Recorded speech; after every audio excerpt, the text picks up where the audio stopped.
தேனி மாவட்டம் ஆண்டிப்பட்டி அருகே கணவனை அடியாட்களை வைத்து மனைவி தாக்கிய சம்பவம் பரபரப்பை ஏற்படுத்தியுள்ளது. ஆலந்தளிர் மலை கிராமத்தைச் சேர்ந்த ஓய்வு பெற்ற ராணுவ வீரர் முருகனுக்கும் கனிமொழி என்பவருக்கும் கடந்த 17 ஆண்டுகளுக்கு முன் திருமணம் நடைபெற்றது. கருத்து வேறுபாடு காரணமாக இருவரும் கடந்த 2 ஆண்டுகளுக்கு முன் பிரிந்தனர். இதனிடையே கணவரிடம் கனிமொழி அடிக்கடி சொத்து கேட்டு தகராறில் ஈடுபட்டதாக தெரிகிறது. இந்த நிலையில் அடியாட்களை வைத்து முருகனை கனிமொழி தாக்கியதாக கூறப்படுகிறது. இதில் காயமடைந்த அவர் சிகிச்சைக்காக தேனி அரசு மருத்துவமனையில் அனுமதிக்கப்பட்டுள்ளார்.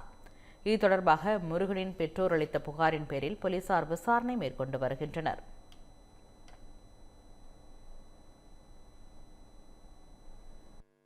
என்னோட மனைவி எனக்கும் சில கருத்து வேறுகிறனால 2 வருஷம் பிரிஞ்சிருந்தோம். என்னைய தனியாக ஒரு இடத்துக்கு வர வச்சு என்னைய ஆளுகள் மூலயமாக கண்ணில் ஸ்ப்ரே அடித்து என்னை அடித்து ரொம்ப தூரம் உடம்புபடுத்திட்டாங்க.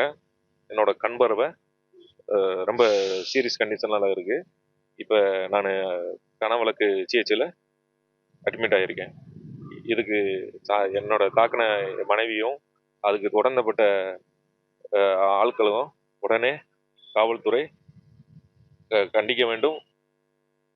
இந்த பண்டிகை நாட்களை முன்னிட்டு வில்லா மனைகளை முன்பதிவு செய்து ஸ்டாம்ப் டியூட்டியில் 50% வரை தள்ளுபடி பெறுங்கள். Premium villa plots across Tamil Nadu from 4.5 lakhs to 3 crores.